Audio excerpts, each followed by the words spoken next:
Il y a vraiment une logique entre DevOps, pour rappel, qui est toute la mouvance actuelle dans l'informatique, dans le monde de l'IT, d'essayer de faire mieux se parler les administrateurs système, les Ops et les développeurs, qui sont assez souvent deux équipes un petit peu rivales au sein d'une même société, parce que pas avec les mêmes objectifs. Et les technologies et la mouvance DevOps qui vise justement à fluidifier les choses, il y a beaucoup d'agilité, toutes les notions autour de l'agilité et beaucoup d'outils qui sont utilisés pour justement plus d'automation, plus d'automatisation dans le process de développement à production. Et les outils utilisés sont majoritairement des outils libres. C'est pour ça qu'on avait décidé avec Triptyque de réunir les deux événements, le LibDay et le DevOps. Et ça a très bien réussi l'an dernier, c'est pour ça qu'on continue cette année avec une intégration vraiment forte du LibDay qui va être une des salles du DevOps. Alors le LibDay, c'est vraiment la journée consacrée au logiciel libre. Quel est le programme que vous avez concocté pour cette édition? Alors, un programme qu'on a voulu complémentaire justement aux 4 autres salles qui vont être, donc 5 salles en parallèle cette année, donc vraiment gros événement avec un objectif d'atteindre les 1000 personnes à l'Orange Vélodrome le 15 novembre. Donc le sujet DevOps qui va être traité autour de Docker, des conteneurs, des microservices qui va être traité sur les autres salles. On a choisi au niveau de la programmation du LibDay d'apporter ce qui était complémentaire pour le public qui sera présent, qui seront des développeurs, des administrateurs système, des DevOps, des chefs de projet.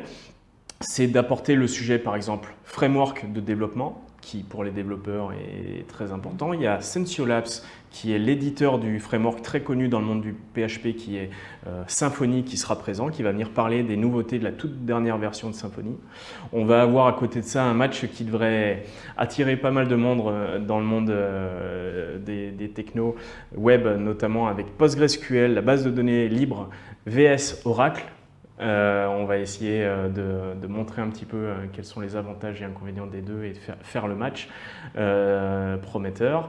On va aussi avoir des sujets orientés cloud, avec notamment OpenStack, avec un beau témoignage de SafeBrands qui a mis en place une infrastructure, un cloud basé sur OpenStack, aussi un logiciel libre. Et on garde l'ADN un petit peu du LibDay qui est aussi de faire témoigner des grands utilisateurs. La ville de Marseille confirme sa présence et son appui depuis le début et venir témoigner un petit peu avec le sujet qui reste un sujet d'actualité qui est celui des modèles économiques des différents éditeurs de logiciels libres. Et l'actualité là-dessus est vraiment importante et voilà. Alors justement, parlons de l'actualité. C'est quoi aujourd'hui, que représente aujourd'hui en fait le logiciel libre?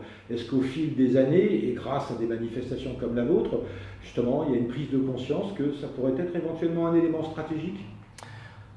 Alors, en synthétisant, oui, c'est vraiment stratégique. Si on prend les premières années, notamment Microsoft, qui, je vous apprends rien, n'était pas forcément un grand ami de Linux et des logiciels libres, parlait de cancer, Steve Ballmer parlait du cancer logiciel libre, les choses ont bien évolué, parce que ce soit Microsoft ou les très gros acteurs de l'IT ont bien vu que ce qui était au départ vu comme de l'innovation, une façon d'innover, devient vraiment stratégique. Microsoft, le dernier PDG de Microsoft en 2014, a demandé à ce que Microsoft Azure soit compatible avec Linux. Donc toute l'offre de cloud permet de faire tourner des machines Linux et on s'aperçoit 4 ans après que 70% des machines sur Azure tournent en Linux.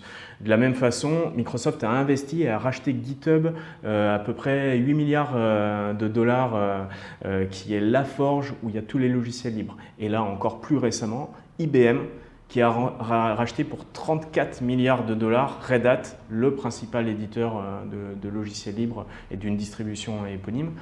Donc le logiciel libre, c'est passé de l'innovation à la stratégie. C'est vraiment stratégique pour les gros acteurs. Donc après, il y a des questions à se poser pour les plus petits acteurs et les plus petits éditeurs, notamment français, de logiciels, parce que l'objectif c'est de se faire racheter par un gros, ou plutôt de trouver un modèle pour grossir. Mais en tout cas, le libre est stratégique.